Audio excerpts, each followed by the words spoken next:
Most people don't know what's holding them back, but you do because you listen to me, Sam, your self-care guru and journal junkie. Welcome to Journal Entries, your safe place where you can tune in weekly to get tips, tricks, and journal prompts to uncover your feelings, gain clarity, and make your move.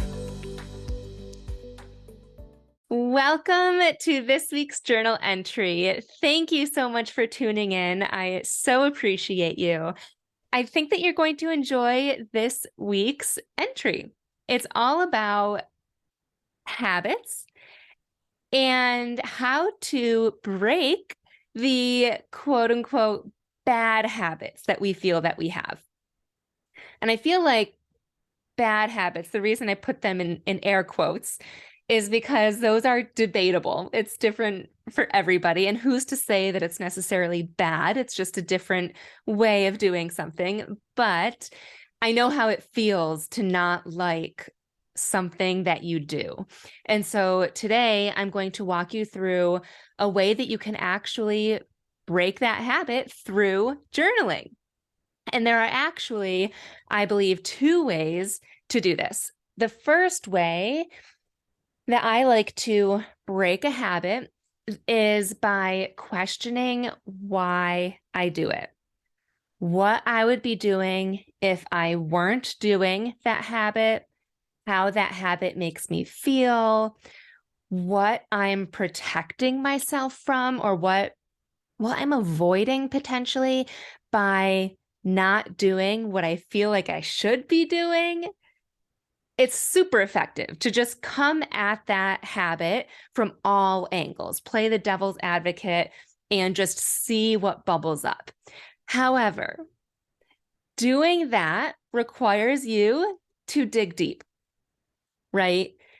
It also requires you to face things that you don't necessarily like about yourself and to feel things that you might not want to feel.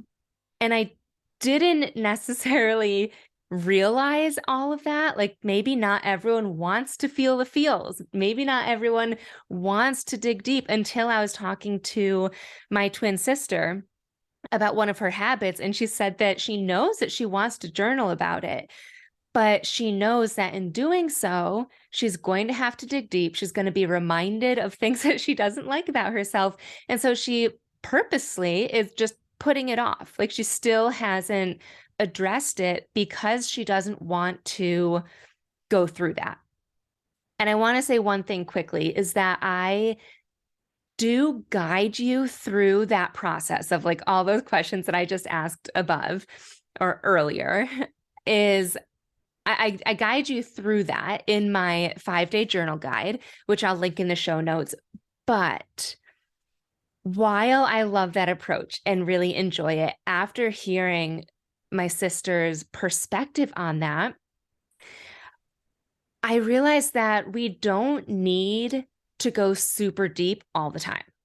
We don't need to go down the rabbit hole every single time before making a change. We don't even need to understand the why behind our habit or behavior or what we say or do before moving on. So we're not going to do that today. We're going to jump to my second approach. And I kept trying to think of a fun name for it and nothing bubbled up. So I am going to just share with you how I go about doing it and some examples of how you can use this for what types of quote unquote bad habits. And truly it's for anything, but the habits that I was thinking of that I could, or you could use this for is scrolling your phone. I say that a lot because it's something that I still struggle with from time to time. And I think that a lot of people struggle with that. So scrolling your phone, snoozing your alarm clock. We all set our alarms with the intention of actually waking up at that time, I think. Yet we think 5 minutes more is okay. And then we just keep pressing snooze, right? And you might not like that about yourself or that habit. Another thing is unhealthy habits. Maybe you wish that you could just drink more water or stick to your workout routine or stop binge eating or just eat more veggies, right? Anything related to healthier habits. Also, I think not getting enough sleep is a bad habit. There are things that we can control that would allow you to get more sleep. So you could use what I'm about to teach you for that type of habit. I'm going to go into depth, though, with two different examples, because one is the thing that I actually journaled about, which also prompted this episode. And then the second one is my most recent client that signed up. It's something that she told me. And so I'm going to walk you through that. The first one, though, which I'm not sure if this is super relatable or not, but it's something that I have been feeling since I started working from home. So before working for myself, I was working at General Electric in Albany, New York area. And then about, I think it was 4 years in, I moved to Boston and they let me work remotely. That was the time when I went from being the person that would wake up early, I would go to the gym, I would pack a gym bag full of like my shower stuff so that I could shower at the gym, get ready, blow dry my hair, do all the things, show up at work, in my pencil skirt and heels and lip gloss, the whole shebang. And I loved it. But when I moved to Boston, it was the first time that I would still work out in the morning just because that was my routine. But since I didn't have to go into an office, I would often go from working out. I would sometimes shower, and then sometimes I wouldn't, and I would just sit at my desk and start working. And then since then, when I did start working for myself, same thing. I get up, I work out because that is my routine. But it's so easy for me to just stay in my workout clothes because let's be honest, they're comfier than jeans or whatever, like an actual outfit. And it's just easier to do that rather than to get ready for the day. But I don't like that about myself. I loved getting ready. And so I was journaling. I wrote down in my journal, why do I feel like it's not worth it to put time into myself via getting ready in the morning? I used to wake up with enough time to get dressed, to do my hair, eat breakfast, blah, blah, blah. And I kept journaling. But that sentence, the second sentence, I guess, started off with, I used to wake up with enough time. And that's when I realized that for me, it was a time thing. Like I felt like I didn't have enough time to do these things, which is just plain silly because I work for myself. Like I literally have, besides the time that Griffin gets up and then I drop him off at daycare and I come back home, I feel like I need to immediately start work. But in reality, I get to schedule my day. So I have the time. So that's where I could dig into approach number one that I said. And I wrote down like, why is that true? Do I really need to work right away? But in that moment, I was just like, I don't want to dig into that. Instead, I just wrote down, what if I didn't start working right away? How would I feel if I did take the time to shower, to do my hair, maybe to put on makeup, but definitely to change out of my workout clothes? I drew a chart in my journal where on the left-hand side, it says not ready. So it was me listing out feelings that I feel when I choose to not get ready for the day. And then on the right-hand side, it says ready for the day. So feelings that I feel when I do get ready for the day. And I am speaking from experience because I do have experience with actually getting ready for the day and knowing how that feels. So on the left-hand side, under not ready, I feel messy. When I start work right after my workout, I feel sweaty. I feel sleepy. I feel like an employee. I feel disarray and disorganized.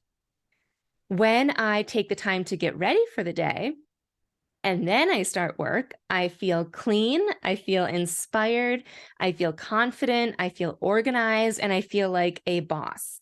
And then I drew like an arrow down and put worth it, heart. And I filled in the little heart. And just seeing this list, I did this journal entry yesterday. And today, I am happy to report that I am fully dressed, showered, I blow dried and straightened my hair before recording this, you guys. Like, I went all out, minus I don't have mascara on, which is usually the makeup that I wear. But still, because I read this and I felt it, right? Like, knowing that I could choose to start my day from a place of feeling inspired and confident and organized versus kind of sleepy all day and messy and not really sure what I'm doing all day and accomplishing things, but not really accomplishing things all day. Like, just like a fog is what I feel like when I don't spend the time to get ready. So I decided that I'm going to make a change and I will be starting work later just because I haven't been prioritizing myself to get ready. But to me, that's worth it. I'm going to share one more example with you. Like I said, a client signed up with me and she was saying that she has been wanting to journal, but she hasn't. And she's been wanting to journal first thing in the morning. And she even said, this made me laugh out loud. She said that she started to journal at one point, but it just felt to her like homework, like she was making herself do. And she didn't want to do it. And so she just stopped doing it. And I was like, I can totally see that. If you're not having a good experience journaling and like coming up with any aha moments or anything that feels good, it totally feels like homework, which who wants to do that? So I challenged her to get into the mindset of journaling, do a chart, right? How do you feel when you start your day without journaling? And she was saying things like she carries ideas and circumstances and feelings from the previous day. She carries those with her into the current day.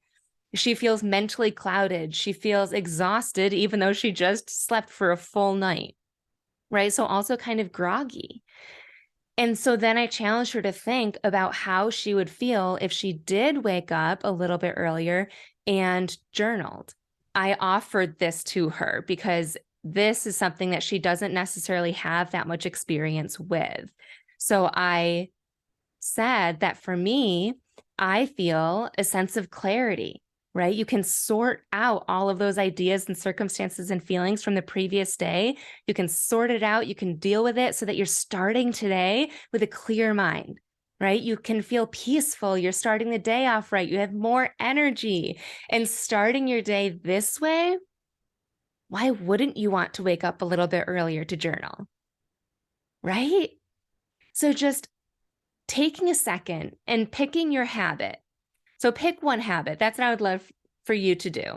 Pick one habit that you don't necessarily like about your current routine or current lifestyle, and just take a look at it and look at how you feel currently. So with this bad habit, how do you feel? And then if you weren't doing that bad habit, if you tweaked it to be what you actually want it to be, how would you feel? And if you don't have that experience, like I was talking about, imagine what it would feel like. Visualize it, glamorize it, and channel that feeling. Because when you see that list and feel that list, it's just a no-brainer of why would you not do that? And I'm not going to say that I'm going to wake up every single day and do my workout and shower and blow dry my hair and do this every single day. I guarantee that there will be probably in a few days I might work out or work from my leggings or work out and then work in my you get it. And you might also go back, but reverting back to how we feel, it'll be so much easier to just tap back in. And slowly but surely, it'll become a habit. It'll become a good habit that we're proud to have. And once you have that, you could tackle another habit versus trying to change everything all at once. So I hope that you found this helpful. Again, if you were more interested in going deep and asking all those questions, check out the 5-Day Journal Challenge. But if not, and you really just want a quick way to feel good and to feel inspired to make that shift in a habit, that's what this episode is, and that's who this is for. And I hope that you feel inspired to make the little changes. Thanks so much for tuning in to this week's journal entry. I love connecting with my listeners, so make sure you screenshot this episode and tag me on Instagram at samantha.s.says so I know you're listening. And don't forget to grab your free training and journal prompts at www.samanthapenkoff.com/podcast.